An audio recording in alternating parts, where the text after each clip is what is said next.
गोश्त खा लेने से काम नहीं चल जाएगा, घर के दरवाजे पे माशाअल्लाह लिख लेने से, हादा मिन फज़्ल रब्बी लिख लेने से काम नहीं चल जाएगा, बल्कि शरीयत मुस्तफा पे अमल कर लेने से काम चलेगा। मेरे मुस्तफा ने फरमाया क्यों जाता है? अर्ज करने लगे आका मेरे घर पे छोटे छोटे बच्चे। क्या है मेरे घर पे? छोटे छोटे बच्चे। मेरे घर पे छोटे छोटे बच्चे या रसूल अल्लाह। मेरे नबी ने फरमाया और भी कितने ऐसे नमाजी हैं कि उनके छोटे छोटे बच्चे वो तो नमाज भी पढ़ते हैं, दुआ भी करते हैं। अर्ज किया का बात इतनी नहीं है, बच्चे हैं छोटे छोटे, मेरा पड़ोसी एक यहूदी है। नबी ने फरमाया और भी कितने ऐसे नमाजी हैं कि उनकी भी पड़ोसी यहूदी है, लेकिन वो तो दुआ भी करते हैं, नमाज भी पढ़ते हैं। अर्ज किया का बात पूरी बताने की इजाजत दे या रसूल अल्लाह। अब जरा सारा मजमा गौर से सुनना और अल्लाह दे तो अमल करना, इंशाअल्लाह जिंदगी बदल जाएगी, चेंज हो जाएगी। ये उर्स आपकी जिंदगी का टर्निंग पॉइंट बन जाए। दिल से अगर इंसान किसी बात को मान ले और अपने दिल पे उसको चढ़ा ले उसके रंग को, तो खुदा की कसम वो उसी के रंग में रंग जाता है। बोल दो ना सुभान अल्लाह, सुभान अल्लाह। रंग चढ़ाओ इश्क़ मुस्तफा का। और इश्क़ मुस्तफा का रंग कैसे चढ़ता है? ऐसे नहीं चढ़ता कि कपड़े को उसमें डाल के जो उबालते हैं रंग डाल कर रंग चढ़ना, ऐसे नहीं चढ़ता। कव्वाल बुला के मुझे चढ़ गया चिश्ती रंग रंग, ऐसे नहीं चढ़ता है, समझ रहे हैं? कव्वाल को बुला लिया कि हाँ भाई जरा चिश्ती रंग चढ़ाओ, तो वो चिश्ती रंग नहीं है। चिश्ती रंग ये है कि जमाना हराम कारियों की तरफ भाग रहा तो मुस्तफा की शरीयत को गले से लगा ले, ये है रंग। तेरा रंग इतना गाढ़ा होना चाहिए, इतना गाढ़ा होना चाहिए कि ये उतरे नहीं किसी के उतारने से। हमारे नौजवानों के रंग इतने फीके हैं हजरत, इतने फीके हैं। एक फिल्म देखी, हीरो के बाल आगे के बढ़े हैं तो उसका ही चढ़ गया आगे के बढ़ा लिए, और उसके बाद की फिल्म देखी पीछे के बढ़े हैं तो आगे के कटा के पीछे के बढ़ा लिए, रंग बड़ा एकदम चढ़ जाता। बीड़ी वाले के पास बैठा बीड़ी पीना सीख गया, सिगरेट वाले के पास बैठा सिगरेट पीना सीख गया, गुटखा वाले के पास तो गुटखा खाना सीख गया, पान वाले के पास तो पान खाना सीख गया, शराबी के पास तो शराब पीना सीख गया। तेरा इतना हल्का रंग है कि जिसके पास गया उसी का चढ़ गया। तेरा भी तो एक रंग होता, शराबी के पास बैठता तो उसका रंग तेरे ऊपर न चढ़ता, अपना रंग उस पर चढ़ा देता। जोर से बोलो, उसकी शराब छुड़वा देता, ये कमाल था। जवारी के पास बैठता उसकी जुआ छुड़वा देता, ये कमाल था। अपना चढ़ाना, तेरा इतना हल्का क्यों हो गया? ओ भाई, जिन कपड़ों के रंग बहुत हल्के होते हैं ना, बहुत जल्दी उतर जाते हैं, उन कपड़ों की बाजार में भी कोई औकात नहीं होती। कहते ना इसका कलर उतर जाएगा, भाई इसको नहीं लूंगा। कलर इतना मजबूत रख कि दुनिया के रंग तेरे ऊपर असर ना कर सके। तेरा असर रंग ऐसा हो कि जहां जाए बुरों में बैठे ना तो बुरों का रंग तेरे ऊपर नहीं आए, तेरा बुरों के ऊपर चला जाए। तुम वलियों को मानते हो लेकिन वलियों के रंग नहीं देखे तुमने देखे ही नहीं। बुजुर्गों के रंग नहीं देखे, तुमने देखे ही नहीं। हजरत उमर आधी दुनिया पर हुकूमत करते हैं, कितनी? जोर से बोलो। हजरत साद इब्ने अबी वक्कास कहते हैं कि जंग के मौके पर मैं सिपा सालार था, फौज का कमांडर इन चीफ था। मैं जब गया उस मुल्क को फतह करने के लिए तो वहां के पादरी आ गए, वहां के बड़े बड़े वजीर आ गए और आके कहा हम आपसे सुलह करना चाहते हैं। मैंने कहा मैं भी यही चाहता हूँ, खून ना बहे, सुलह हो जाए। तो उन्होंने कहा सुलहनामा लिखो। हम जब लिखने लगे तो कहा मोहर तुम्हारी नहीं, उमर इब्ने खत्ताब की लगेगी। उमर कौन है बता सकते हो आप? नहीं, साइलेंट। सुबह तक तो बता दे कोई। मुसलमानों के दूसरे खलीफा कौन है? हाँ, अभी पूछ लूं लखनऊ टीम का कैप्टन कौन है और किंग्स 11 पंजाब का कौन है, तो सब खड़े होकर चीख रहे होंगे। यही तो हमारी हालात है तबाही के, बर्बादी के। मेरे भाई, हमें अपने 4 खुलाफा का नाम याद नहीं, उनका पीरियड याद नहीं कि कितने कितने वक्त वो खलीफा रहे, ये तक हमें पता नहीं। ये मुसलमानों को पता नहीं तो क्या रामातार को पता होगा? कहा मोहर हजरत उमर इब्ने खत्ताब की लगेगी।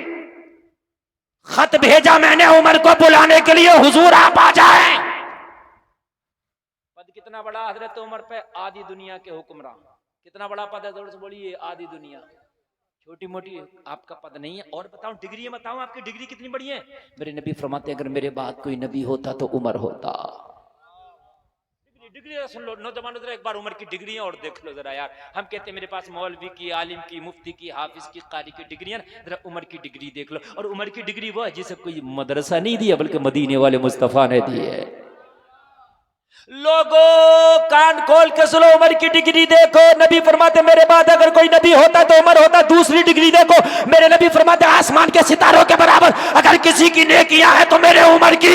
और तीसरी डिग्री देखो, सबने तो कलमा अपनी मर्जी से पढ़ा, उमर ने कलमा मुस्तफा की मर्जी से पढ़ा। और एक सबसे बड़ी डिग्री बताऊं उमर की, सबसे बड़ी, इतनी बड़ी डिग्री शायद किसी के पास ना हो। हजरत उमर का जब विसाल होने लगा तो अपने बेटे को बुला के फरमाया, बेटा अम्मी आयशा की बारगाह में चले जाओ और जाकर के कहना मेरे बाबा उमर का विसाल होने वाला है, दफन होने के लिए नबी के पड़ोस में, नबी के बगल में जो कब्र की जगह खाली है, उमर वो जगह मांगता है। आज भाई अपने सगे भाई को एक बालिश जमीन देने तैयार नहीं। आज कीमती जमीन पे तो झगड़े क्या मर्डर हो जाते हैं, बात है कि नहीं है? और वो जमीन कितनी कीमती होगी जो मुस्तफा के पड़ोस की जमीन होगी। भाई रोड की जमीन कीमती, शहर की जमीन उससे ज्यादा कीमती, फिर शहर में जो मेन मार्केट हो वो जमीन उससे ज्यादा कीमती। लेकिन वो जमीन जलसे में आने वालों कितनी कीमती होगी जो मुस्तफा के पड़ोस की जमीन होगी। हजरत उमर ने जब कासिद भेजा, अपने बेटा को भेजा, बेटा अम्मी आयशा की बारगाह में पहुंचा, ओ अम्मी आयशा मेरे बाबा का विसाल होने वाला है, दफन के लिए नबी के पड़ोस की जगह मांगते हैं, आपका क्या हुक्म है? अम्मी आयशा फरमाती है, ओ उमर के बेटे वो जगह तो आयशा ने अपने लिए रखी थी मगर मांगने वाला उमर है, इसलिए जाओ, ये जगह मैंने उमर को दे दिया। सुभान अल्लाह, हाय हाय कितनी बड़ी डिग्रियां हैं। अब रंग देख लो जरा, यहां तो जरा से उसमें रंग बदल जाता है ना, जरा से उसमें रंग ना बदलना हो चाहे कुछ जाए ना। अगर खड़े होकर कहीं स्टैंडिंग का खाना चल रहा, तुम्हारी दावत हो जाए तो बैठ के खाना। जमाना का है ये तो दीवाना कहने लगा, हाँ मैं दीवाना हूं, दीवाना हूं मोहम्मद का, दीवाना हूं मदीने वाले का। जमाना तुझे देखेगा, देखने दे यार, हंसेगा हंसने दे। क्या बिलाल पे जमाना नहीं हंसता था? क्या हजरत उवैस करनी पे जमाना नहीं हंसता था? जमाना उवैस पे भी हंसता था, बिलाल पे भी हंसता था, मगर हंसने वालों के नाम मिट गए। हजरत बिलाल का नाम आज भी रोशन है। बेशक सुभान। हजरत उमर को खत लिखा कि हुजूर आप आ जाए, मोहर आपकी लगेगी। हजरत उमर ने कहा जब ये बात है तो हम अभी आते हैं। हजरत उमर ने एक अपनी सवारी ली, ऊंट या घोड़ा, और एक अपने खादिम को लिया और कहा चलो। कहा हुजूर आप बहुत बड़े आदमी हैं, कुछ सिक्योरिटी ले लें, कुछ गार्ड ले लें। आज अगर एक मंत्री चलता तो कितनी गाड़ियां आगे पीछे चलती हैं, और आप कौन? खलीफतुल मुस्लिमीन है, इस वक्त मुसलमानों की अमानत आप है, पूरी दुनिया आपकी मुखालफत में है। हजरत उमर ने फरमाया सर मुझे किसी की जरूरत नहीं, अगर मौत आएगी तो कोई रोक नहीं सकता, नहीं आएगी तो कोई मार नहीं सकता। चल लिया और चल दिए। बोले लेकिन सफर का मेनू कार्ड सुन ले। बोले क्या हुजूर? कहने लगे जब मैं बैठूंगा तू चलेगा लगाम पकड़ के, और जब तू थक जाएगा ना चलते चलते तो फिर मैं उतर जाऊंगा, तू बैठ जाएगा मैं चलूंगा। कहने लगा हुजूर मैं तो खादिम हूं। कहने लगे खादिम है, इंसान भी तो है, जब तू थक सकता है तो मैं भी थक सकता हूं, और मैं थक सकता हूं तो तू भी थक सकता है। मामला आड़ते पर्दे से चल रहा था, हजरत उमर बैठते तो वो चलता और वो बैठता तो हजरत उमर चलते, मामला पर्दे का चल रहा था। लोगों वो शहर करीब आ गया जहां हजरत उमर को बुलाया था। लोगों मुनादी ने निदा दे दिया खलीफतुल मुस्लिमीन आ रहे हैं। लोगों उमर इब्ने खत्ताब आ रहे हैं। आज वो इंसान आ रहा है जिसके नाम से रोम और ईरान के बड़े बड़े एम्पायर कांपते हैं, जिसके नाम से बड़े बड़े तख्त ताज वाले कांपते हैं, वो उमर इब्ने खत्ताब आ रहा है। लोगों फातह दुनिया का सबसे बड़ा फातह आजम आ रहा है। लोगों कान खोल के सुनो, बड़े बड़े उनके मंत्री, बड़े बड़े वजीर दाखिला, वजीर खर्जा हजरत उमर के इस्तकबाल के लिए शहर के बाहर खड़े हैं। हजरत उमर जब शहर के करीब आए, उन लोगों का सामना होने वाला था तो पर्दा हजरत उमर का पैदल चलने का आ गया। खादिम कदमों पे गिर गया। हुजूर पूरा रास्ता तो अड़ता पड़ता से चलते रहे, लेकिन हुजूर अब सामने आपके दुश्मन खड़े हैं, उनके बड़े बड़े ओहदेदारान खड़े हैं। अगर आप लगाम पकड़ के चलेंगे तो उनके नजरों में आपकी अहमियत कितनी सी रह जाएगी। हुजूर आप बैठ जाएं और आपके पर्दे पे मैं चलता हूं। हजरत उमर ने फरमाया खबरदार, इज्जत उनके देने से नहीं दी जाएगी, इज्जत मदीने वाले मुस्तफा के अता करने से मिलती है ना। हम तो बड़ा डेंट पेंट की इज्जत बनाए घूम रहे हैं। डेंट पेंट की आजकल इज्जत बहुत लग रही है। हाँ मेरे भाई, इज्जत उसे मिलती है जिसे अल्लाह अता करता है। बात समझ रहे? इज्जत कीमती जूते से नहीं मिल जाएगी, आईफोन से नहीं मिल जाएगी इज्जत। हाँ डेंट पेंट की बहुत इज्जत चल रही है। 2 फोन रख के फिर रहा है, इसकी जरूरत 1 फोन की भी नहीं है। इससे बात अगर करो कि भाई साहब कैसा चल रहा मौलाना, बड़ा ही परेशान हूँ, कारोबार पे तो चल ही नहीं रहा, दुकान रखी वो भी नहीं चले, मोबाइल 2 है। जैसे इसकी कई फैक्ट्रियां चल रही हैं, दोनों सामने है। भाई तू 2 क्या करना रख रहा है यार, एक ही रख ले। अब तो एक में भी 2 सीमा आ रही है, नहीं आ रही है क्या है? एक में भी 2 सीमा आ रही है, मगर 2 रखे घूम रहा। 2 ये डेंट पेंट वाली इज्जत नहीं है तो क्या मुझे बताओ। अगर वाकई चलो काम है तो मत, चलो कोई मेरे बात समझ में आती है, समझ रहे हैं? ये डेंट पेंट वाली इज्जत ना, अल्लाह ने जितनी इज्जत दी है उतनी रखो, अल्लाह चाहेगा तो उससे भी ज्यादा बढ़ा देगा। शादी में बारात जा रही है तो वहां जहां लड़की वालों की तरफ फोन कर देता, जरा भाई खाना पीना बहुत अच्छे करना, बारात का उठना बैठना अच्छा करना, कुछ इज्जतदार लोग आ रहे हैं मेरे साथ। और तेरे साथ इज्जतदार लोग आ रहे हैं तो ये किसने कहा कि इज्जतदार लोग हर तक खाना नहीं खा सकते, कौरमा ही खाएंगे, सब्जी भी खा सकते हैं। हमने करोड़पतियों को सब्जी खाते देखा, तो सब्जी खा रहे हैं, हजरत बात सही है।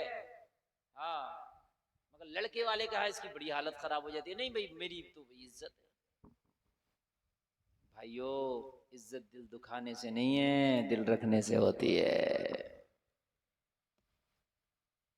हजरत उमर बोले इनके देने से इज्जत नहीं मिलती, उमर को इज्जत अल्लाह के देने से मिलती है। मैं अपने उसूल का पाबंद हूं। नंबर 13 है बैठने का तो तू बैठ।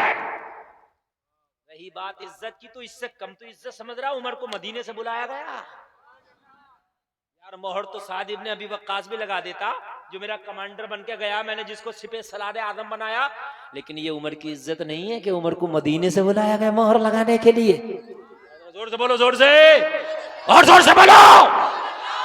इज्जत कम नहीं है। बोले मैं उसूल नहीं बदलूंगा, मैं ही चलूंगा लगाम पकड़ के। बैठ, आज का बैठ जाता, आज का तो कहता चाहे तनख्वाह थोड़ी सी ज्यादा ले लिए भैया, मगर मुझे बिठा ले। ये लोग क्या कहेंगे? डेंट पेंट वाली इज्जत ज्यादा दिन नहीं रहती है। ओरिजिनल इज्जत वही है जिसे अल्लाह अता करता है। डेंट पेंट वाली न रखो, ओरिजिनल वाली रखो। और ओरिजिनल वाली अल्लाह के अता करने से मिलती है। ओरिजिनल इज्जत नबी के रास्ते पे चलने से मिलती है। और लोगों हजरत उमर करीब से करीब तर हो गए, फासला बहुत कम रह गया। फासला अब सुनो, सुनने की बात तो अब आई, मजा आ जाएगा। फासला, सामने खड़े हैं सारे मंत्री, दुश्मन के मुल्क के सारे बड़े बड़े ओहदेदारान। कोई प्रधानमंत्री आता है तो उसी की रेंज का आदमी उसका इस्तकबाल करता नहीं करता?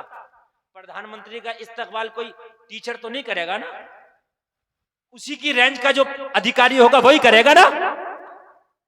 हजरत उमर की जो रेंज के मतलब लोग थे बड़े बड़े पदों पर, वो खड़े हैं। हजरत उमर जब करीब आए ना पैदल चलते चलते, तो रास्ते में थोड़ा सा कीचड़ आ गया। क्या आ गया? और सामने सारे पदाधिकारी खड़े, और इधर हजरत उमर लगाम पकड़ कर, सामने कीचड़ आ गया। हजरत उमर ने जूते निकाले, बगल में दबा लिए, एक हाथ से तहबंद पकड़ के थोड़ा सा ऊपर कर लिया ताकि उसमें गंदा ना हो जाए। साद इब्ने अबी वक्कास ने देखा, या अल्लाह ये उमर की सादगी, ये सारे लोग उमर के मुंतजिर हैं। आप दौड़े दौड़े आए, हजरत उमर के पास आके कान में बोले, हुजूर खुदारा जूता खराब हो जाएगा, दूसरा मिल जाएगा, हुजूर पहन लीजिए। ये सारे पदाधिकारी बड़े बड़े मंत्री यहाँ पर खड़े हैं, आपके मुंतजिर हैं। हुजूर ये आपने क्या देहातियों वाला ढंग बना लिया, हुजूर जूते पहले खराब हो जाएंगे, दूसरे मिल जाएंगे, हुजूर तहमत छोड़ दे। आप जलाल में आके बोले, साद इब्ने अबी वक्कास हट जा।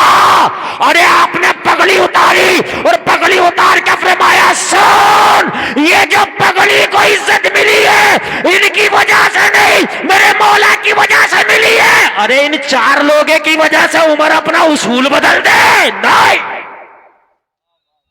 इन चार लोगों की वजह से उमर अपना तरीका बदल दे? नहीं। ये चाहे कुछ भी सोचे, उमर का उसूल और तरीका यही रहेगा। हमारे यहाँ क्या होता, क्या करें मौलाना, माहौलिया से चल रहा, माहौलिया से चल रहा। इस चक्कर में अपने घर की बच्चियां भी बेपर्दा कर दी। क्या करें, माहौलिया से चल रहा। और भाई चल रहा तो चलने दे, लेकिन तू ना चला। जमाना कहे तो कह देना मैं मोहम्मद अरबी का गुलाम हूं, मैं वही तो हूं। अगर गलत माहौल में जाऊंगा तो अच्छा माहौल पैदा कर डालूंगा, अच्छा माहौल पैदा करूंगा इंशाअल्लाह। तवज्जो फरमाए। जब करीब आए, उन्होंने कहा, हजरत उमर कौन है? कहा ये जो लगाम पकड़ के आ रहे हैं ये हैं, हाथ में जूतियां ला रहे हैं ये हैं। तो उनका सबसे बड़ा पादरी बोला, कुछ कहने की जरूरत नहीं है, जो उमर कहता है चाबियां उमर के हवाले कर दो। जहां उमर कहता है दस्तखत कर दो। ना मुंह लगने की जरूरत, ना सवाल करने की जरूरत। सबने कहा किस लिए? सारे पदाधिकारी बोले किस लिए? सारे मंत्री बोले किस लिए? कहा इसलिए मैंने अपनी किताबों में पढ़ा है, जो नबी का खलीफा होगा, जिसका नाम उमर होगा, वो इतना सादा मिजाज होगा जितना सादा मिजाज ये आ रहा है। इज्जत अल्लाह के हाथ में। बात समझ में आ रही है कि नहीं आ रही? अगर हलाल का लुकमा थोड़ा कमाओ, थोड़ी गुर्बत भी होगी, हलाल की होगी, तो अल्लाह उसी में बरकत देगा, उसी में इज्जत देगा। मेरे भाइयों, कान खोल के सुन लो, जमाने के माहौल में बहते ना चले जाओ। क्या करें मौलाना, माहौल ऐसा चल रहा है, इस माहौल के चक्कर में हमारा सारा काम चौपट हो गया, सारा मामला गड़बड़ हो गया, सारा मामला गलत हो गया। क्या करें हजरत, हालात ऐसे, हालात ऐसे। ए मेरे भाइयों, कान खोल के सुन लो, हालात कुछ भी हो, लेकिन हमने नबी का तरीका नहीं छोड़ना। इज्जत नबी के सदक़े में मिली है। लोगों, इज्जत देने वाला खुदा है। मैं बात कर रहा था, नबी का गुलाम, नबी का सिहाबी नमाज पढ़ता लेकिन दुआ नहीं करता, चला जाता, नबी ने पकड़ा, तू दुआ क्यों नहीं करता? अर्ज करने लगे, आका मेरे छोटे छोटे बच्चे हैं और मेरा पड़ोसी एक यहूदी है। या रसूल अल्लाह, बात इतनी सी है कि वो पड़ोसी जो यहूदी है, उसके आंगन में एक खजूर का पेड़ खड़ा है और उसकी कुछ शाखें मेरे आंगन में झुकाई है। आधी शाखें मेरे आंगन में है, आधी शाखें उसके आंगन में है। या रसूल अल्लाह, रात को पका पका खजूर टपक टपक के मेरे आंगन में गिर जाता है। अब अगर मैं दुआ यहाँ मांगता रहूं और मेरा छोटा बच्चा कोई उठ गया तो उसका खजूर उठा के खा लेगा, इसलिए मैं जल्दी चला जाता हूं, उसका खजूर जल्दी से बीनता हूं, अपने कुर्ता में रखता हूं, अपने दामन में जमा करके अपने पड़ोसी के हवाले करके कहता हूं, ले ये तेरी अमानत है। सुभान अल्लाह बोलो, और जोर से बोलो। ये दो चार लोग उठ रहे हैं, कहाँ जा रहे हैं भाई? कहाँ बैठो? तलबा है, तलबा को इजाजत है भाई, वो मदरसे में पढ़ेंगे, सुबह ही उठेंगे, लेकिन आप लोग कहीं नहीं जाएंगे हैं? आप लोग उठे तो मैं उठ जाऊंगा। क्या करता? खजूरें उठाता और दामन में भर के कहाँ दे देता? अपने पड़ोसी को। आज का दे देता, आज का कहता मैं गया थोड़ी था, गिरी है, अपना पेड़ हटा ले। यही कहता कि नहीं कहता? बल्कि रात को अगर वो सो जाता तो हिला हिला के गिराया करता, हिला हिला के गिरा लिया करता। और झगड़ा रोज तैयार था। वो कहता मेरी खजूर, कहता मैं कहाँ लेने गया हूँ, पेड़ हटा अपना। बात हकीकत है कि नहीं है? लेकिन ये मुस्तफा का गुलाम है, नबी का आशिक है, हराम है, मैं नहीं खाऊंगा इसका, इसका किसी कीमत नहीं लूंगा ना। आका बताइए, दुआ किया करूं या खजूरों से अपने बच्चों को बचाया करूं? नबी ने गले लगा के फरमाया तेरे बच्चे अगर हराम खाएंगे तो दुआ भी करेगा तो तेरी दुआ किस काम की। तो बच्चों को हराम से बचाता बड़ा काम करता। नबी ने सीने से लगाया, सीने से लगा के फरमाया ओ मेरे गुलाम तूने अपनी हाजत मेरे सामने रख दी, तेरी टेंशन तेरी परेशानी तेरी प्रॉब्लम है ना, मदीने वाले मुस्तफ़ा तो बड़ी से बड़ी प्रॉब्लम चुटकियों में हल कर देते हैं, तेरी ये भी हल कर देंगे। अर्ज किया का